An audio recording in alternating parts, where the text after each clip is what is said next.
ఓం నమ శివాయ. ఈరోజు మనం శివమహాపురాణం అంతర్గతంగా వినాయక చరిత్ర గురించి తెలుసుకుందాం. వినాయక చవితి రోజు మనం వినాయకుడి చరిత్ర అంతా తెలుసుకుంటూనే ఉంటాం, కానీ ఇంకా విపులంగా ఇప్పుడు మనం వినాయకుడి గురించి తెలుసుకుందాం. ఒకనాడు పార్వతీదేవి చెలికత్తలైన జయ విజయులు అమ్మవారితో ఒక మాట చెప్పారు. ఈ జయ విజయులు మనం చూడండి, నారాయణుడి దగ్గర కూడా ఉంటారు. అంటే నారాయణ నారాయణి అన్నా చెల్లెళ్ళు కదండి.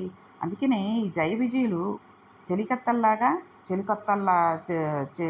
చెలుల అంటే వాళ్ళ ద్వారపాలకుల్లాగా నారాయణుడి దగ్గర అమ్మవారి దగ్గర చెలికత్తల్లాగా ఉంటూ ఉంటారు. వాళ్ళు అన్నారు, అమ్మ, నంది ఉన్నాడు, అతను నిన్ను వహిస్తాడు, శంకరుడిని వహిస్తాడు. కానీ ఆయనకు కొంచెం శంకరుని మాట లోనే సంతోషం ఎక్కువ. అంతే కదండి. నందీశ్వరుడు ఇద్దరి మాట వింటాడు, కానీ ఎక్కువ శివుడి మాటే వింటాడు. భృంగి అంతే, నీకు తెలుసుగా, కందిరీగగా తొలిచేసి ప్రదక్షిణ చేశాడు. మన మాట వినేవాడు ఒక్కడు లేడు.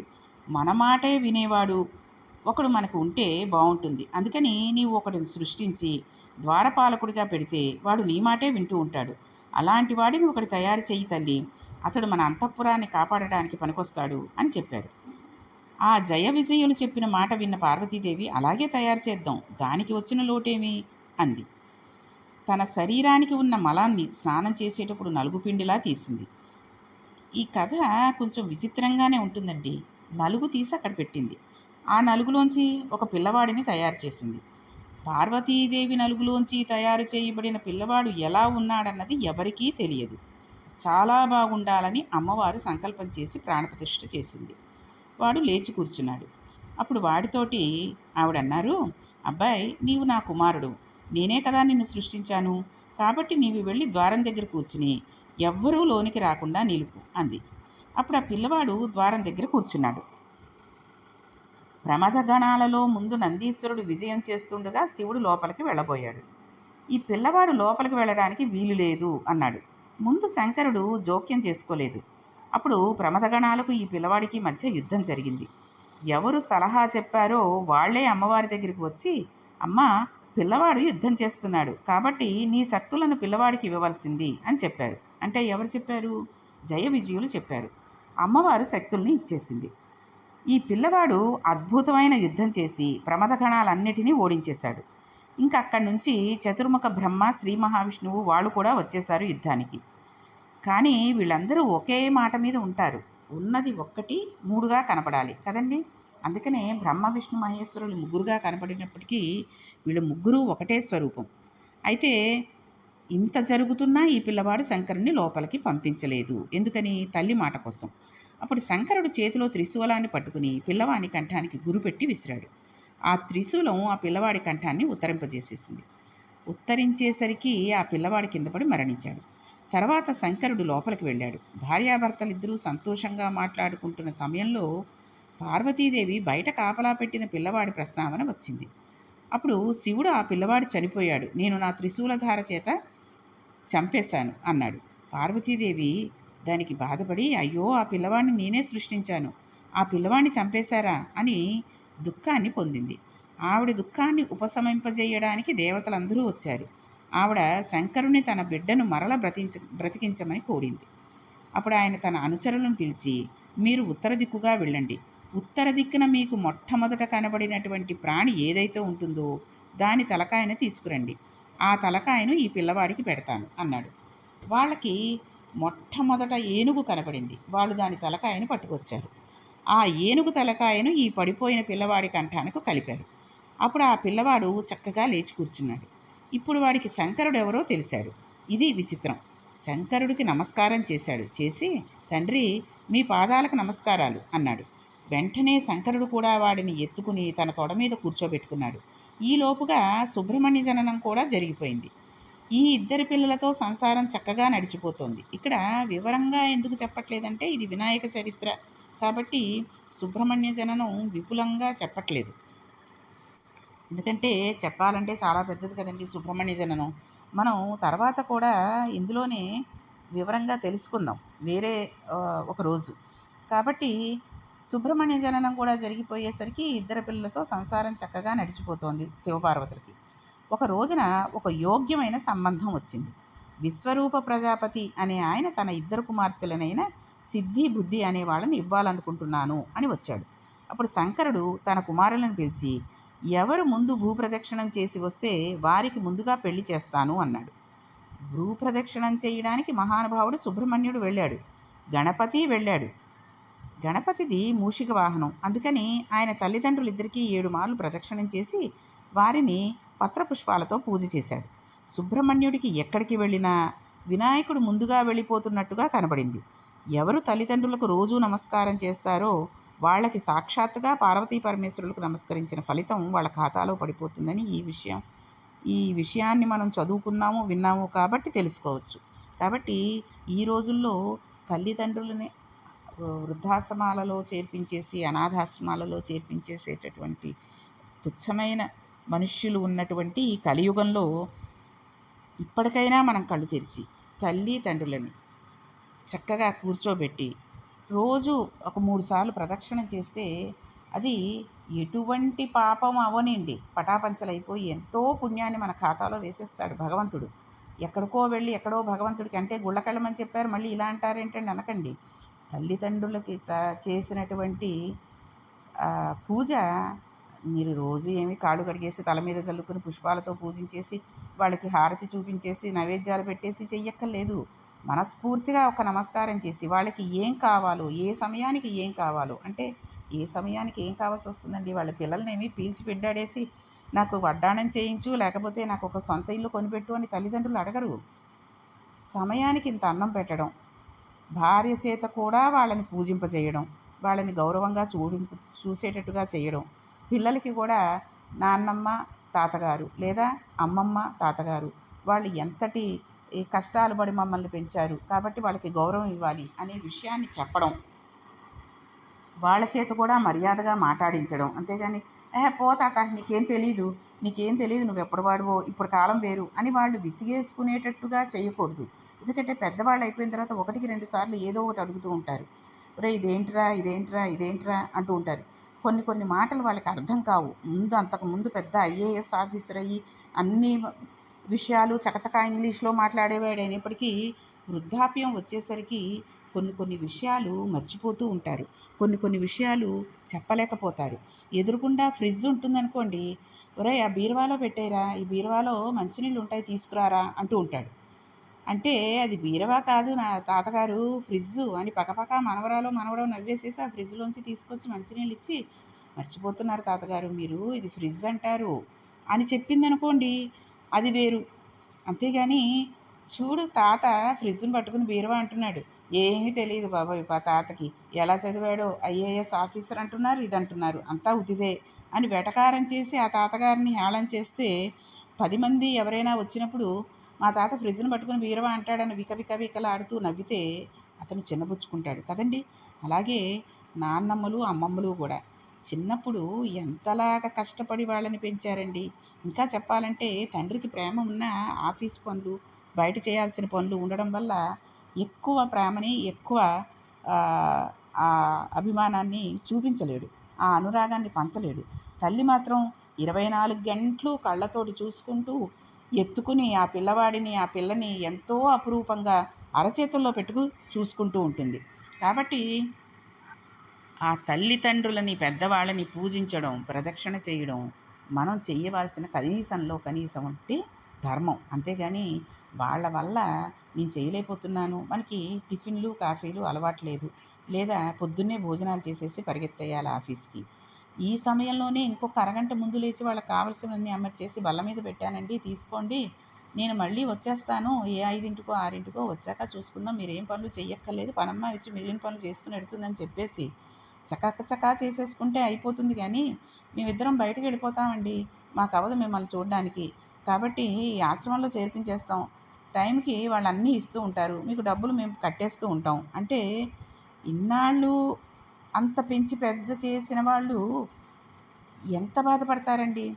చిన్నప్పుడు నిన్ను మలమూత్రాలు విసర్జించి ఇవన్నీ చేస్తున్నావు, నేను తినడానికి కూడా ఉండట్లేదు సమయం, పడుకోవడానికి ఉండట్లేదు, అందుకని నిన్ను చైల్డ్ హోమ్స్ అంటారు చూసారా, వాటిల్లో పంపించేస్తాను బేబీ కేర్ సెంటర్లోకి అని చెప్పి తల్లి కనుక మనల్ని పంపించేసి ఉంటే మన పరిస్థితి ఏంటి అన్నది ఒక్కసారి ఎవరికి వాళ్ళు ఆలోచించుకోండి. కాబట్టి పార్వతీ పరమేశ్వరులకి ప్రదక్షిణం చేసినందువల్ల గణపతికి ఆ తీర్థయాత్రలన్నీ ముందే చేసినటువంటి ఫలితం వేశారు. అలాగే మనం కూడా మన తల్లిదండ్రులను రోజు నమస్కారం చేయడము, వాళ్ళకి ఒక సాక్షాత్తుగా పార్వతీ పరమేశ్వరులు అనుకుని ఒక ప్రదక్షిణం చేస్తే, పార్వతీ పరమేశ్వరులకు నమస్కరించి ప్రదక్షిణం చేసిన ఫలితాన్ని మన ఖాతాలో పడిపోతుంటుంది. తల్లిదండ్రులకు ప్రదక్షిణం చేస్తే భూప్రదక్షిణం చేసిన ఫలితం ఉంటుంది. తల్లిదండ్రులు ఇంట్లో ఉండగా తల్లిదండ్రులను ధిక్కరించి ఏ కొడుకైనా తీర్థయాత్రకు వెళ్ళిపోతే తల్లిని తండ్రిని చంపిన పాపాన్ని వాని ఖాతాలో వేసేస్తారు. కాబట్టి తీర్థయాత్రలు చేసే కొడుకు నాడు ఆ రోజుకు తల్లి తండ్రి ఉన్నట్లయితే అదృష్టవంతుడైతే తల్లిదండ్రులని తీసుకుని వెళ్ళిపోక్కర్లేదు. వాళ్ళు పెద్దవాళ్ళు అయిపోయారండి, వాళ్ళని కూడా వేసుకుని మేము ఎక్కడ తిరగం అని బాధపడక్కర్లేదు. తల్లి తండ్రికి చెప్పి అనుమతి పుచ్చుకుని వాళ్ళకి నమస్కరించి బయలుదేరాలి. తల్లిదండ్రులు లేనివాడు భగవంతుడికి నమస్కారం చేసి బయలుదేరుతాడు. కాబట్టి మనం ఏదో పుణ్యక్షేత్రం తిరుపతి, కాశీయో, రామేశ్వరం వెడుతున్నాం. వాళ్ళని కూడా తీసుకువెడితే అంతటి అదృష్టం ఎవరికో కానీ ఉండదు. ఎందుకంటే వీళ్ళు తీర్థయాత్రలు చేసే సమయానికి వాళ్ళు పెద్దవాళ్ళు అయిపోతారు. మోకాళ్ళ నొప్పులు, తలపోట్లు, నీరసాలు, లేదా ఏవో ఇంకా మిగిలిన పనులు, ఇంటిని విదిలి రాలేని పరిస్థితిలో ఉంటూ ఉంటాయి. కాబట్టి వాళ్ళని కూడా వేసుకుని వెళ్ళక్కర్లేదు. ఎందుకంటే వాళ్ళు చేసిన కొన్ని పుణ్యక్షేత్రాలు ఏవో ఉంటాయి, అవి చాలు వాళ్ళకి. ఎక్కడికో వెళ్ళి భగవంతుడిని ఎక్కడికో వెళ్ళగలిగే అవకాశం ఉండి వెళ్ళి చేసుకున్నారా వాళ్ళ దర్శనాలు, అంతకంటే మహద్భాగ్యం ఇంకేం లేదు.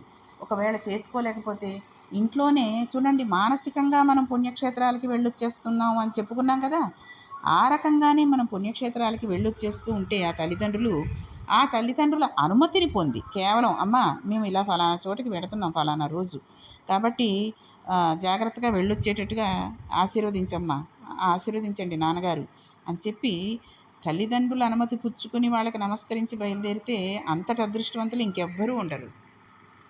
ఒకవేళ దురదృష్టం కొద్దీ తల్లిదండ్రులు ఇద్దరూ లేనివాడైతే భగవంతుడికి నమస్కారం చేసి బయలుదేరాలి. అందుకే మనం ఎక్కడికైనా వెళ్ళేటప్పుడు భగవంతుడికి నమస్కారం చేసి ఫలానా చోటుకి వెళ్ళొస్తున్నాం, జాగ్రత్తగా వెళ్ళొచ్చేటట్టు చూడు స్వామి అని ఒక్క నమస్కారం పెట్టుకోవాలి బయలుదేరిపోయే ముందు. వచ్చిన తర్వాత ఏదైనా ఊళ్ళకి వెళ్ళొచ్చాం అనుకోండి, వచ్చిన తర్వాత వెంటనే ఏ ఫంక్షన్కో వెళ్ళొచ్చాం, జాగ్రత్తగా వేరే ఊరు ఓ 2-3 రోజులు ఉండి వచ్చాం ఇంటికి. రాగానే వాళ్ళు పెట్టిన చీర ఎలా ఉందో అక్కడ చూసుకోవడానికి అవ్వలేదు, వాళ్ళు పెట్టిన బట్టలు ఎలా ఉన్నాయో చూసుకోవడానికి అవ్వలేదని వచ్చి సూట్ కేసు తెరిచేసి మాసిపోయిన బట్టలన్నీ తీసేయాలి, ఉతికేయాలి. ఇదే యావలో ఉండకూడదు. వచ్చిన వెంటనే ఆ సూట్ కేసులు అవి అక్కడ పెట్టేసి విదిలేసిన తర్వాత చెప్పులు విదిలేసి ఆ కాళ్ళు కడుక్కున్నా కడుక్కోకపోయినా ఎదురుగుండా ఉన్నటువంటి మన భగవంతుడు ఏ రూపంలో పూజ చేసుకుంటామో ఆ చిత్రపటాన్నో లేకపోతే ఆ మూర్తినో ఒక్కసారి నమస్కారం చేసుకుని 2 చేతులతోటి జాగ్రత్తగా తీసుకొచ్చావు నాయన, చాలా సంతోషంగా ఉంది అని ఒక్క నమస్కారం పెట్టుకుని అప్పుడు మనం మిగిలిన పనులు చేసుకోవచ్చు. ముఖ్యంగా ఈ ఆడవాళ్ళకు ఉండే ఏమేంటో తెలుసా అండి, ఊరెళ్ళొచ్చాం, బట్టలన్నీ ఉతికేసుకోవాలి, ఇల్లంతా ఎలా ఉందో చూసుకోవాలి, తుడిచేసుకోవాలి, తడిగుడ్లు వేసుకోవాలేమో, దుమ్ము పట్టేసింది 4 రోజులకే, ఇదే యావ. ఒక్క భగవంతుడికి నమస్కారం చేసుకుని భగవంతుడా నీ వల్ల ఈశ్వర జాగ్రత్తగా వెళ్ళొచ్చాం, ఎటువంటి మాట పడలేదు, ఎవరిని ఏం అనలేదు, ఎటువంటి దెబ్బలు తగిలించుకోలేదు, అన్నీ సమయానుకూలంగా ట్రైన్ కూడా కరెక్ట్ టైంకి వచ్చింది, కరెక్ట్ టైంకి దింపింది, ఏ విధమైన బాధ పడకుండా వచ్చావు నాయనా, నీ దయ వల్ల ఒక్క నమస్కారం చేసుకుని మిగిలిన పనులు మొదలెట్టాలి. ఇక్కడ వినాయకుడు పరమేశ్వరుడికి పార్వతీదేవికి నమస్కారం చేసి భూప్రదక్షిణానికి బయలుదేరాడు. పార్వతీ పరమేశ్వరునికి ప్రదక్షిణం చేస్తే భూప్రదక్షిణం చేసిన ఫలితం ఆయన ఖాతాలో వేసి, నువ్వు చెప్పినటువంటి నియమాన్ని పాటించిన వాడివి కనుక నీకు ముందు వివాహం చేస్తున్నాను అని చెప్పి విశ్వరూప ప్రజాపతి కుమార్తెలైన సిద్ధి బుద్ధిలని గణపతికిచ్చి వివాహం చేశారు. వివాహం అయిపోయింది. సుబ్రహ్మణ్య స్వామి వారి క్రౌంచ పర్వతం దగ్గరకు వెళ్ళారు. పార్వతీ పరమేశ్వరులు కూడా వెళ్ళారు. ఇది మనం శ్రీశైల కథ కదండి, ఈ కథను మనం ఇదివరకు విన్నాం కదా. కాబట్టి ఈ కథలో మనకి కొన్ని సందేహాలు కలగడానికి కూడా అవకాశం ఉంది. పరమశివుడికి పార్వతీదేవి సృష్టించిన పిల్లవాడు తన కొడుకే అన్న విషయం తెలియకపోతే ఆయన సర్వజ్ఞుడైన శంకరుడా, ఒకవేళ నిజంగా శంకరుడు ఆ పిల్లవాని తలని తీసేసి ఉంటే ఏనుగు తల పెట్టడం ఎందుకు? ఆ పడిపోయిన తలకాయనే అతికించవచ్చు కదా. ఒకవేళ నిజంగా ఏనుగు తల పెట్టి ఉంటే ఇప్పుడు తల మారిపోయింది కాబట్టి అసలు తల్లి ఎవరో తెలియని స్థితి ఆ పిల్లవాడికి కలగాలి కదా. అసలు మనిషి తలకాయ ఉన్నప్పుడు శంకరుడు తండ్రి అని పిలుచుకోలేనివాడు ఏనుగు తల వచ్చేటప్పటికి మాత్రం ఈయన శంకరుడు తన తండ్రి అని నమస్కారం చేశాడు కదా. ఇది ఎలా సాధ్యం? వీటికి సమాధానం తెలుసుకోవడానికి మనకి ప్రయత్నం చేద్దాం. అర్థమైంది కదండి మీకు. ఇప్పుడు పరమశివుడికి ఆయనకు అన్నీ తెలిసినవాడు, ఆయనకు తెలియనిది అంటూ ఏదీ లేదు అని అనుకున్నాం. అటువంటప్పుడు పార్వతీదేవి సృష్టించింది ఈ పిల్లవాడిని అన్న విషయం, తన కొడుకే అన్న విషయం ఆయనకి తెలియకుండా ఉంటుందా? ఉన్నాడు. ఎందుకంటే ఆయన సర్వజ్ఞుడు. ఒకవేళ నిజంగా శంకరుడు ఆ పిల్లవాడి తలని తీసేసే ఉన్నాడనుకోండి, ఎక్కడో ఆ ఉత్తర దిక్కుకు వెళ్ళి అక్కడ ఏ తల కనిపిస్తుందో మొట్టమొదటగా అది తీసుకొచ్చి పెట్టడం అని ఎందుకు? అక్కడే పడి ఉంటుంది కదా ఆ పిల్లవాడి తల. ఆ తలనే మళ్ళీ ఎందుకు పెట్టలేదు? ఆ ఏనుగు తల పెట్టినప్పుడు ఆయనకి చూడండి, తల మార్చినప్పుడు మనిషి తలగా ఉన్నప్పుడు ఆయనకి తెలుసు తన తండ్రి కాదు, పార్వతీదేవి తన తల్లి, ఇతను ఎవడో వచ్చాడు ఇంట్లోకి వచ్చేస్తున్నాడు కాబట్టి యుద్ధం చేస్తున్నామని. అప్పుడు ఆ తల తీసేసిన తర్వాత ఏనుగు తలను పెట్టారు. ఏనుగు తల పెట్టినప్పుడు ఈ యుద్ధం జరగడం, తన తల్లి ఎవరన్నది, తండ్రి ఎవరన్నది ఏమీ తెలియదు కదండి. ఏమీ తెలియనప్పుడు అతడు ఏనుగు తల పెట్టగానే వెంటనే తండ్రి అని నమస్కరించి ఆయన దగ్గరికి వెళ్ళిపోవడం ఎందుకు చేశాడు? ఇది ఎలా సాధ్యమైంది అనేటటువంటి విషయాలన్నీ కూడా మనకి చాలా విచిత్రంగా ఉంటాయి. ఎందుకంటే ఇవన్నీ మనకి మామూలుగా వినాయక చవితి కథ పుస్తకంలో మామూలుగా చెప్పేసినట్టుగా ఉంది కానీ వివరంగా చెప్పలేదు. కాబట్టి ఈ విషయాలన్నిటినీ కూడా మనం వివరంగా తెలుసుకుంటే రేపొద్దున పిల్లలు అడిగారనుకోండి, ఇలాంటివి అడుగుతూ ఉంటారు. మనం భాగవతంలో సమంతకమణి గురించి తెలుసుకునేటప్పుడు జాంబవంతుడికి ఒక చిన్న పిల్ల, ఉయ్యాలలో పడుకున్న పిల్ల సమంతకమణితో ఆడుకుంటూ ఉంటే కృష్ణుడు వచ్చి జాంబవంతుడితో యుద్ధం చేసి ఆ మణి తీసుకున్నప్పుడు ఆ పిల్లనిచ్చి పెళ్లి చేశాడు అని పుస్తకాల్లో ఉంటుంది. అది కూడా వినాయక చవితి రోజే మనం చదువుతూ ఉంటాం కదా, చంద్రుడిది దోషం పోవాలని. కాబట్టి ఒక చిన్న పిల్ల కానీ, పిల్లవాడు కానీ ఉయ్యాలలో పడుకునే పిల్లని శ్రీకృష్ణుడు అంతటి పెద్దవాడయ్యుండి పెళ్లి చేసుకున్నాడా అని అడిగింది అనుకోండి, ఇప్పుడు మనం ఏ రకమైన సమాధానం చెప్పాలి? దానికి సమాధానం మనం అక్కడ చెప్పుకున్నాం భాగవతం చదువుకున్నప్పుడు. కాబట్టి ఇప్పుడు మనం ఈ శివమహాపురాణంలో వినాయకుడికి ఈ విధమైన తేడాలు జరిగినప్పటికీ ఆయన ఎందుకు అలా పరమేశ్వరుని శంకరుడు అని అన్నాడు, ఇటువంటి చిన్న చిన్న విషయాలన్నీ కూడా మనకు అనుమానాలు ఉన్నాయి. కాబట్టి ఈ అనుమానాలన్నిటినీ కూడా మనం వీటికి తగినటువంటి సమాధానాలన్నింటినీ కూడా మనం శివమహాపురాణ అంతర్గతంగా తెలుసుకోవడానికి ప్రయత్నం చేసేందుకని రేపటి పారాయణం కోసం వేచి చూద్దాం. కాబట్టి రేపు ఈ వచ్చిన సందేహాలన్నిటికీ కూడా, ఇంతలోపు మీకు తెలిసిన సందేహాలన్నీ కూడా ఏమైనా ఉంటే వాటికి సమాధానం వచ్చినట్టయితే అవన్నీ మనసులో ఒక చోట పెట్టుకోండి. రేపు మనం చెప్పుకున్నటువంటి ఈ ప్రవచనంలో మీ మనసులో వచ్చినవి ఇక్కడ మనం చదువుకున్నవి ఒకటేనా కాదా అన్నది కూడా మనం తెలుసుకోవచ్చు. కాబట్టి రేపు మనం ఈ సందేహాలన్నీ ఏమున్నాయో వాటికి సమాధానం తెలుసుకోవడానికి ప్రయత్నం చేద్దాం. ఓం నమః పార్వతీపతి. హర హర మహాదేవ. శంభో శంకర.